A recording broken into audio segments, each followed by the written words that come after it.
اس دنیا میں جو بیماری آتی ہے، جو پریشانی اور مصیبت آتی ہے، وہ دو طرح کی ہوتی ہے۔ ایک بیماری اور تکلیف اور پریشانی وہ ہوتی ہے جو اللہ تبارک و تعالی کی ناراضگی کی علامت ہوتی ہے۔ اللہ ناراض ہوتے ہیں، اللہ کا غضب نازل ہوتا ہے، اللہ کا قہر نازل ہوتا ہے، اللہ کا عذاب نازل ہوتا ہے۔ دنیا میں انسانوں کے اوپر جب مصیبت آتی ہے، جب وبائی شکل میں کوئی بیماری آتی ہے، تو یہ بیماری ایک وہ ہوتی ہے جو اللہ کا عذاب ہے۔ اللہ تبارک و تعالی ناراض ہوتے ہیں، اللہ تبارک و تعالی انسانوں کے اوپر اپنا قہر نازل فرماتے ہیں، اپنا عذاب نازل فرماتے ہیں۔ قرآن کریم میں اللہ تبارک و تعالی نے ارشاد فرمایا ہے وَلَنُذِيقَنَّهُم مِّنَ الْعَذَابِ الْأَدْنَىٰ دُونَ الْعَذَابِ الْأَكْبَرِ لَعَلَّهُمْ يَرْجِعُونَ۔ ہم بڑے عذاب سے پہلے، یعنی قیامت کے دن جو بڑا عذاب ہوگا، جہنم میں جو بڑا عذاب ہوگا، اس بڑے عذاب سے پہلے ہم چھوٹا عذاب ان کو چکھائیں گے۔ انسانوں کے اوپر ہم چھوٹا عذاب نازل کریں گے، انسانوں کے اوپر ہم چھوٹا عذاب مسلط کریں گے۔ اور یہ چھوٹا عذاب کیوں نازل کیا جائے گا؟ لعلہم یرجعون، تاکہ یہ انسان اپنی بدعمالیوں سے باز آ جائے، اپنے گناہوں سے باز آ جائے، اپنی نافرمانیوں میں وہ رک جائے۔ اس لیے اللہ تبارک و تعالی اس دنیا میں وقفے وقفے سے چھوٹے چھوٹے عذاب نازل فرماتے رہتے ہیں۔ وبا کی شکل میں یہ عذاب آتا ہے، بیماری کی شکل میں یہ عذاب آتا ہے، قحط سالی کی شکل میں یہ عذاب آتا ہے، معاشی تنگستی کی شکل میں یہ عذاب آتا ہے، کیس اور مقدمات کی شکل میں یہ عذاب آتا ہے، اور بہت ساری اس کی شکلیں ہیں۔ اللہ تبارک و تعالی یہ عذاب بندوں کے اوپر نازل فرماتے ہیں تاکہ بندے اپنی برائیوں سے باز آ جائیں، تاکہ بندے اپنے خدا کی طرف رجوع ہوں، اپنے خدا کی بارگاہ میں آ کر روئیں، اپنے خدا کی بارگاہ میں آ کے گڑگڑائیں۔ اس لیے اللہ تبارک و تعالی الارم کے طور پر متنبہ کرنے کے لیے یہ چھوٹے چھوٹے عذاب وقفے وقفے سے نازل کرتے ہیں۔ اور یہ بیماریاں، یہ مصیبتیں، یہ آفتیں بہت سے لوگوں کے لیے رحمت کا باعث ہوتی ہیں، بہت سے لوگوں کے لیے یہ اللہ تبارک و تعالی کی شفقت کی علامت ہوتی ہے۔ اللہ بہت سے لوگوں کے اوپر یہ آفتیں نازل کرتے ہیں، مصیبتیں نازل کرتے ہیں، بلائیں نازل فرماتے ہیں، بیماریوں میں انہیں مبتلا کرتے ہیں، ان کے اوپر رحمت کرنے کے لیے، ان کے اوپر شفقت کرنے کے لیے، ان کے درجات کو بڑھانے کے لیے۔ یہ بیماری صرف اللہ کے عذاب کی علامت نہیں ہے، یہ بیماری اللہ کے رحم کی علامت بھی ہو سکتی ہے، یہ بیماری اللہ کے کرم کی علامت بھی ہو سکتی ہے، یہ بیماری اللہ کی شفقت کی علامت بھی ہو سکتی ہے۔ حضرت ایوب علیہ السلام، جن کا واقعہ قرآن کریم میں مذکور ہے، آپ نے سنا ہے کہ اللہ تبارک و تعالی نے ایک خطرناک بیماری میں انہیں مبتلا فرمایا، انتہائی خطرناک بیماری میں وہ مبتلا ہوئے تھے۔ ان کے جسم کے اوپر جتنا گوشت تھا، ہڈی کی شکل میں، ڈھانچہ کی شکل میں ان کا پورا جسم تبدیل ہو گیا تھا۔ ایک مرتبہ شیطان، کتابوں میں لکھا ہے کہ شیطان ان کے پاس آیا اور آ کر کہنے لگا کہ اللہ تم سے ناراض ہے، اے ایوب اللہ تم سے ناراض ہے، اللہ نے جو تمہیں بیماری میں مبتلا کیا ہے، اللہ نے جو تمہیں اس مصیبت میں مبتلا کیا ہے، یہ اس بات کی علامت ہے کہ اللہ تم سے ناراض ہے، اللہ تمہارے اوپر عذاب نازل کر رہے ہیں، اللہ تمہارے اوپر اپنا غضب اور اپنا قہر نازل فرما رہے ہیں۔ حضرت ایوب علیہ السلام نے شیطان سے کہا کہ اے شیطان، یہ جو میں آزمائش میں مبتلا کیا گیا ہوں یہ اللہ کا مجھ پر عذاب نہیں بلکہ اللہ کی میرے اوپر مہربانی، یہ اللہ کی شفقت ہے میرے اوپر کہ مجھے اللہ تبارک و تعالی نے اس مصیبت میں، اس پریشانی میں، اس دکھ میں اور اس درد میں اور اس تکلیف میں مبتلا کیا ہے۔ اور حضرت ایوب علیہ السلام نے ایک علامت بتائی کہ علامت کیا ہے اس کی کہ یہ بیماری میرے لیے رحمت اور شفقت ہے۔ حضرت ایوب علیہ السلام نے شیطان سے کہا کہ دیکھو میں اس بیماری میں اللہ سے دعا مانگتا ہوں، میں اس بیماری میں اللہ کے سامنے روتا ہوں، اللہ کے سامنے گڑگڑاتا ہوں، میں اللہ کے سامنے اپنی عاجزی کا، اپنی بے بسی کا، اپنی کمزوری کا، اپنی لاچاری کا اظہار کرتا ہوں اور میں اللہ سے شفا چاہتا ہوں، میں اللہ سے درخواست کرتا ہوں، میں اللہ سے دعا کرتا ہوں کہ اللہ مجھے شفا عطا فرمائے۔ اے شیطان، میرا اللہ سے رجوع کرنا، میرا اللہ سے دعا مانگنا یہ علامت ہے اس بات کی کہ یہ بیماری میرے اوپر اللہ کا قہر نہیں ہے، اللہ کا عذاب نہیں ہے، بلکہ یہ بیماری میرے اوپر اللہ کی رحمت ہے، اللہ کی مہربانی اور اللہ کی شکر۔ تو مسلمانوں، کون سی بیماری اللہ کا عذاب ہے اور کون سی بیماری اللہ کی رحمت ہے؟ حضرت ایوب علیہ السلام نے بیان فرما دیا۔ اگر بیماری میں، مصیبت میں، ہم تکلیف میں ہیں، ہم پریشانی میں ہیں، اس پریشانی میں اگر ہم دنیا کے سارے اسباب اختیار کر رہے ہیں، اس پریشانی سے کیسے نکلا جائے، اس پریشانی کو کیسے دور کیا جائے، کیسے ختم کیا جائے، ہم دنیا کے سارے اسباب اختیار کر رہے ہیں لیکن اللہ سے ہم دعا نہیں مانگ رہے، ہم اللہ کی بارگاہ میں حاضر نہیں ہو رہے، ہم نے نمازیں بھی پڑھنی چھوڑ دی، ہم پہلے 3 ٹائم کی نماز پڑھتے تھے، پریشانی کی وجہ سے کسی بھی پریشانی میں اتنے گھرے، ایسے گھرے کہ نمازیں بھی ہماری بالکل صاف ہو گئی، ہم نے نمازیں چھوڑ دی، ہم نے مسجد کا رخ چھوڑ دیا، اور کبھی کبھی ہماری زبان سے اللہ کے فیصلے کے اوپر، اللہ کی تقدیر کے اوپر شکوہ ہوتا ہے، شکایت ہوتی ہے کہ آخر مجھے ہی اللہ نے کیوں اس پریشانی میں مبتلا کیا،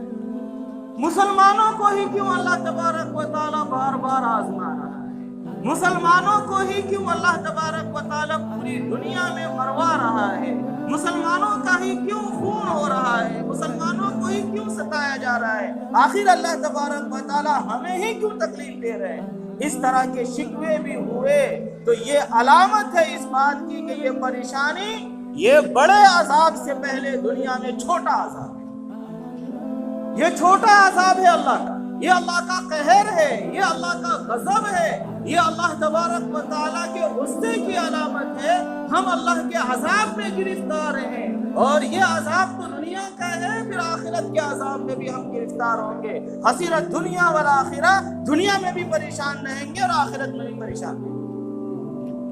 لیکن اگر بیماری کی حالت میں کوئی مسلمان پہلے نماز نہیں پڑھتا تھا مگر بیماری کی وجہ سے، پریشانی کی وجہ سے، مصیبت کی وجہ سے، تکلیف کی وجہ سے وہ اللہ کی چوکھٹ کے پر آتا ہے، اللہ کی بارگاہ میں آتا ہے، وہ 1 ٹائم کی نماز شروع کرتا ہے، 2 ٹائم کی نماز شروع کرتا ہے، 3 ٹائم کی، 4 ٹائم کی، 5 ٹائم کی نماز شروع کرتا ہے، نفلیں شروع کرتا ہے، اللہ سے دعائیں مانگتا ہے، اللہ کے سامنے روتا ہے، گڑگڑاتا ہے، اپنی تکلیف کا اظہار کرتا ہے، اپنی بے بسی کا اظہار کرتا ہے اور اللہ سے اس پریشانی کو حل کرنے کی دعا کرتا ہے، تو یہ جو ایمان والا ہے اس کے اوپر جو مصیبت ہے یہ مصیبت نہیں، یہ رحمت ہے، اس کے اوپر یہ رحمت ہے، اس کے اوپر یہ اللہ کی شفقت ہے۔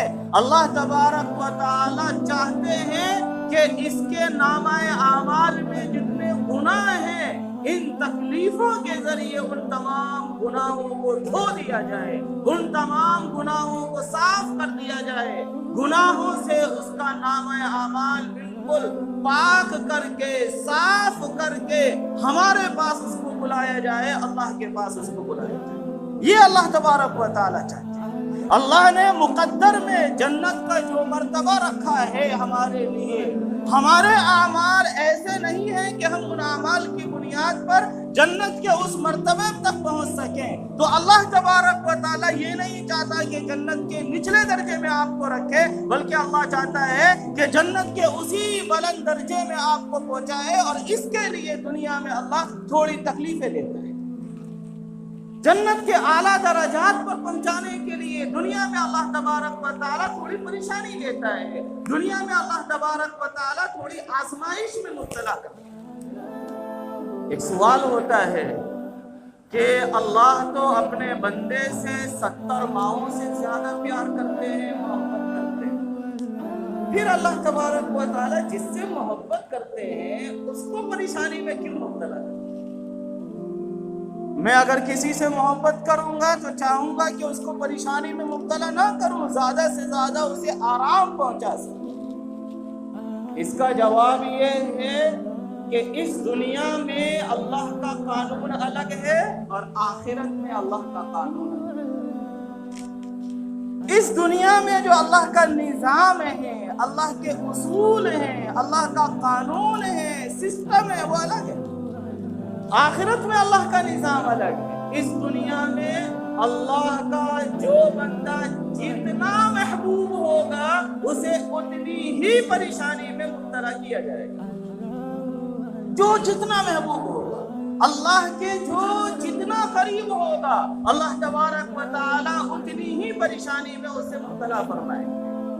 ایک روایت میں اللہ کے نبی فرماتے ہیں اذا احب اللہ عبدا صب علیہ البلاء صبا. اللہ تبارک و تعالیٰ جب کسی بندے سے محبت کرتے ہیں تو اس کے اوپر بلائیں نازل فرماتے ہیں، آزمائشیں نازل فرماتے ہیں، مصیبتیں نازل فرماتے ہیں.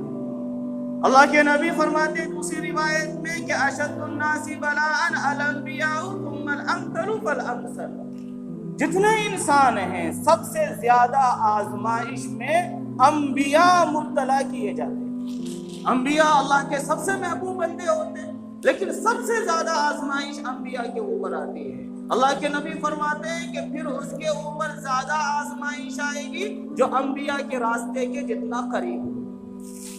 ہم نے اگر یہودیوں کا راستہ اختیار کر لیا، عیسائیوں کا راستہ اختیار کر لیا، ہم نے اگر ہندوؤں کا راستہ اختیار کر لیا، مشرکین کا راستہ اختیار کر لیا، اس دنیا میں ہمارے اوپر اتنی مصیبتیں نہیں آئیں. اگر ہم نے یہ راستے اختیار کیے تو اس دنیا میں اللہ اتنا نہیں آزمائیں گے، لیکن آخرت کی دنیا ہے جو ہمیشہ ہمیشہ کے لیے ہے، اس میں بالکل فیل ہوں گے. وہاں جہنم میں جلنا پڑے گا، وہاں جہنم میں جانا. یہاں نبی کے طریقے کے جو جتنا قریب ہوگا، اللہ کے نبی فرماتے ہیں اتنی ہی اسے آزمائش میں مبتلا کیا جائے. جہاں کوئی غم نہ ہو، جہاں کوئی رنج نہ ہو، وہ جنت کا گھر ہے. قرآن کریم اللہ نے فرمایا لا خوف علیہم ولا هم یحزنون. جنتیوں کے اوپر نہ کوئی غم ہوگا، نہ کوئی رنج ہوگا. تمام طرح کے رنج سے، غم سے، ٹینشن سے بالکل آزاد. جنت کے اندر کوئی ٹینشن نہیں. یہ جنت کے لیے قاعدہ اللہ نے بنایا ہے. وہاں جنت ہے یا جہنم ہے، بیچ کا کچھ نہیں ہے. یہاں اللہ تبارک و تعالیٰ کا اصول، اللہ کا قانون، اللہ کا نظام یہ ہے کہ جو جتنا محبوب ہوگا اسے اتنی ہی آزمائش میں مبتلا کیا جائے. حضرت عائشہ رضی اللہ تعالیٰ عنہ فرماتی ہیں کہ ایک مرتبہ نبی پاک صلی اللہ علیہ وسلم سے میں نے دریافت کیا کہ یا رسول اللہ یہ طاعون کیا ہے؟ یہ جو وبائی بیماری آتی ہے، سینکڑوں لوگوں کو، ہزاروں لوگوں کو ایک ساتھ وہ اپنی چپیٹ میں، اپنی لپیٹ میں لے لیتے، ایک ایک ساتھ 100 لوگوں کا جنازہ اٹھتا ہے. یہ کیا ہے بیماری؟ اللہ کے نبی صلی اللہ علیہ وسلم نے فرمایا انہ عذاب یبعثہ اللہ علی من یشاء. یہ اللہ کا عذاب ہے اور اللہ یہ عذاب بھیجتا ہے ان لوگوں کے اوپر جن پر اللہ عذاب بھیجنا چاہتا ہے. یہ جو وبائی بیماری ہے، اللہ کے نبی فرماتے ہیں، بخاری کی روایت، کہ یہ عذاب ہے، اور اللہ تبارک و تعالی جن انسانوں کے اوپر عذاب نازل کرنا چاہتے ہیں، بھیجنا چاہتے ہیں، ان کے اوپر یہ وبائی بیماری نازل کرتے ہیں۔ آگے اللہ کے نبی فرماتے ہیں کہ وَإِنَّ اللَّهَ جَعَلَهُ رَحْمَةً لِّلْمُؤْمِنِينَ، اللہ نے اس وبائی بیماری کو ایمان والوں کے لیے رحمت بنایا ہے۔ یہی وبائی بیماری دوسروں کے لیے عذاب ہے اور ایمان والوں کے لیے رحمت ہے، لیکن ایمان والے ہونا ضروری ہے۔ ایمان کے جو قاعدے ہیں، ایمان کے جو تقاضے ہیں، ایمان جن اعمال کو چاہتا ہے ہم سے، وہ تمام اعمال ہمارے اندر سے صادر ہونا ضروری ہے۔ نبی پاک صلی اللہ علیہ وسلم فرماتے ہیں لیس احد یقع الطاعون، کہ اگر کوئی شخص طاعون میں مبتلا ہو، وبائی بیماری میں مبتلا ہو، فَيَمْكُثُ فِي بَلَدِهِ صَابِرًا مُحْتَسِبًا، پھر وہ اپنے شہر میں، اپنے ملک میں صبر کر کے ثواب کی امید رکھے، ٹھہرا رہے، کہیں آگے نہ، يَعْلَمْ أَنَّهُ لَا يُصِيبُهُ إِلَّا مَا كَتَبَ اللَّهُ لَهُ، اور اس کا یہ عقیدہ ہو، اس کا یہ یقین ہو کہ اسے وہی مصیبت پہنچے گی جو اس کے مقدر میں لکھی ہوئی ہے، اس کے علاوہ کوئی دوسری مصیبت نہیں پہنچ سکتی۔ اگر مقدر میں لکھا ہوا ہے، قسمت میں لکھا ہوا ہے، اگر اللہ نے فیصلہ کیا ہے تو مصیبت پہنچے گی، اور اگر اللہ نے فیصلہ نہیں کیا تو مصیبت نہیں پہنچے گی، یہ اس کا عقیدہ ہے۔ اللہ کے نبی فرماتے ہیں کان لہ مثل اجر شہید، ایسے شخص کو ایک شہید کا درجہ ملتا ہے۔ شہید کو جتنا ثواب ملتا ہے اتنا ثواب ایسے شخص کو عطا۔ تو یہی بیماری جو وبا کی شکل میں ہے، یہ اللہ کا عذاب بھی ہے اور اللہ کی رحمت بھی ہے۔ یہ ہمارا طرز عمل بتائے گا، یہ ہمارا عمل بتائے گا کہ یہ وبا اور یہ بیماری ہمارے اوپر اللہ کا عذاب ہے یا اللہ کی رحمت ہے۔ میں ایک واقعے کے بعد اپنی بات ختم کرتا ہوں۔ ایک شہر میں ایک واقعہ لکھا ہے کہ ایک شہر میں 2 آدمی بیمار تھے، اور یہ بیماری بھی ایسی تھی کہ اس بیماری میں ہی ان کا انتقال ہونے والا تھا، جسے مرض الوفات یا مرض الموت کہتے ہیں۔ ان دونوں بیماروں میں سے ایک بیمار عیسائی تھا اور دوسرا بیمار مومن تھا۔ عیسائی جو بیمار تھا اس کے دل میں خواہش پیدا ہوئی کہ میں مچھلی کھاؤں، مچھلی، فش۔ اور جو مومن بیمار تھا اس کے دل میں خواہش ہوئی کہ میں زیتون کا تیل استعمال کروں، کھاؤں، زیتون اولیو۔ اللہ تبارک و تعالیٰ نے، اور صورتحال یہ تھی کہ جو عیسائی تھا اس کے گھر میں چھوٹا سا ایک پونڈ تھا، چھوٹا ایک تالاب، اور اس میں مچھلی نہیں تھی۔ اور جو مومن تھا اس مومن کے گھر کی الماری میں زیتون کے تیل کی بوتل اور شیشی تھی، اس میں زیتون کا تیل بھی تھا۔ اللہ نے 2 فرشتوں کو بھیجا کہ جاؤ دیکھو وہ جو عیسائی ہے وہ تھوڑی دیر کے بعد میرا بندہ مرنے والا ہے، اور اس کے دل میں خواہش پیدا ہو رہی ہے مچھلی کھانے کی۔ اس کے گھر میں جو چھوٹا تالاب ہے اس میں مچھلی نہیں ہے، کہیں سے بھی جا کر مچھلی ڈالو، اس میں کہیں سے بھی جا کر اس میں مچھلی ڈالو، اس کی خواہش پوری ہونی چاہیے۔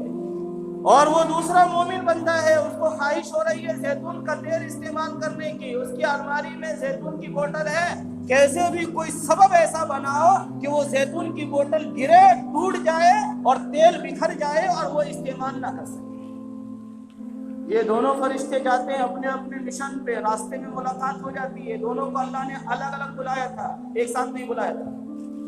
راستے میں ملاقات ہوتی ہے، دونوں ایک دوسرے سے پوچھتے ہیں کہاں جا رہے ہیں۔ جب دونوں کا معلوم ہوتا ہے تو دونوں کو تعجب ہوتا ہے کہ ایک اللہ کا بندہ ہے، اس کی خواہش ہے لیکن اللہ اس کی خواہش پوری نہیں کر رہے، اور ایک اللہ کا بندہ نہیں ہے، نافرمان بندہ ہے، عیسائی ہے، اس کی خواہش ہے اور اس کی خواہش پوری ہونے کے بھی امکان نہیں ہے۔ اس کے گھر کے پونڈ میں کوئی مچھلی نہیں ہے لیکن اللہ اس کی خواہش پوری کر رہے ہیں، آخر ایسا کیوں ہے؟ لیکن انہوں نے ایسا کر دیا کیونکہ اللہ کا حکم تھا۔ اس کے بعد دونوں فرشتے اللہ کے پاس پہنچے اور اللہ سے پوچھا یا اللہ آپ نے جو حکم دیا ہے وہ بالکل صحیح ہے، لیکن اس کی حکمت ہمیں پتہ نہیں چل رہی ہے، حکمت کیا ہے اس میں؟ ایک آپ کا نافرمان بندہ ہے، آپ اس کی خواہش پوری فرما رہے ہیں، اور ایک آپ کا فرمانبردار بندہ ہے، اس کی خواہش پوری نہیں فرما رہے۔ اللہ کی طرف سے جو مصیبت آتی ہے مسلمانوں، وہ مصیبت عذاب ہی نہیں ہوتی بلکہ رحمت کا باعث بھی ہوتی ہے۔ اسی کی مثال اور اسی کا یہ واقعہ ہے، سنیے۔ اللہ فرماتے ہیں کہ وہ جو عیسائی بندہ تھا اس نے بہت سے نیک اعمال کیے تھے، اور مسلمانوں کے علاوہ جتنے انسان ہیں ہمارا قاعدہ یہ ہے کہ ان کے نیک اعمال کا بدلہ بھی ہم دیتے ہیں، لیکن دنیا میں ہی دیتے ہیں، آخرت میں نہیں دیتے۔ ان کے نیک اعمال کا بدلہ بھی ہم دیتے ہیں لیکن دنیا میں دیتے ہیں، آخرت میں نہیں دیتے۔ ہم نے اس کے تمام نیک اعمال کا بدلہ دے دیا تھا، ایک بدلہ رہ گیا تھا، یہ خواہش پوری کر کے ہم نے یہ بدلہ دے دیا۔ اور وہ جو مومن بندہ تھا بستر مرگ پہ ہے، مرنے والا ہے، بیماری میں مبتلا ہے، پریشانی میں تکلیف میں مبتلا ہے، اس پریشانی تکلیف اور بیماری کی وجہ سے اس کے نامہ اعمال میں جتنے گناہ تھے تقریباً گناہ ہم نے ختم کر دیے تھے، کچھ گناہ بچے تھے۔ ہم نے یہ سوچا کہ اس کی خواہش پوری نہ کر کے، اس کا دل کو توڑ کر، اس کے دل کو تکلیف پہنچا کر، اس کے دل کو ٹھیس پہنچا کر ہم وہ تمام گناہ بھی اس کے نامہ اعمال سے صاف کر دیں، تاکہ یہ ہمارے پاس بندہ بخشایا آئے، اس حال میں آئے کہ اس کے نامہ اعمال میں کوئی بھی گناہ نہ ہو۔ تو اللہ کی طرف سے جو تکلیف آتی ہے ضروری نہیں ہے کہ وہ اللہ کا عذاب ہے، وہ اللہ کی رحمت بھی ہو سکتی ہے، لیکن یہ ہمارا کردار طے کرتا ہے کہ یہ اللہ کا عذاب ہے یا اللہ کی رحمت ہے۔ لہذا اس وبا میں بھی، اس بیماری میں بھی ہمیں اللہ کی طرف رجوع ہونا چاہیے، ہمیں اللہ سے دعائیں مانگنی چاہیے، ہمیں جماعت کے ساتھ پابندی سے نمازیں پڑھنی چاہیے۔ ہمارے گھر کی جو خواتین ہیں ان کو بھی اٹھتے بیٹھتے چلتے پھرتے ہر حال میں اللہ کا ذکر کرنا چاہیے۔ آیت کریمہ حضرت یونس علیہ السلام جو بڑی مصیبت میں پھنسے ہوئے تھے مچھلی کے پیٹ میں، آیت کریمہ انہوں نے پڑھی لا الہ الا انت سبحانک انی کنت من الظالمین۔ اس آیت کریمہ کی برکت سے اس مصیبت سے حضرت یونس علیہ السلام کو چھٹکارا ملا۔ ہمیں بھی اس آیت کریمہ کو یاد کرنا چاہیے، ہماری ماؤں کو، بہنوں کو، جوانوں کو، ہم سب کو ہر وقت اس کا ورد کرنا چاہیے، استغفار کی کثرت کرنی چاہیے، اللہ سے لو لگانا چاہیے۔ اگر ہم ایسا کریں گے مسلمانوں تو کوئی بڑی سے بڑی وبا کیوں نہ ہو، یہ ہمارے لیے بشارت ہوگی اور یہ اللہ کی رحمت ہوگی، اللہ کی مہربانی ہمارے اوپر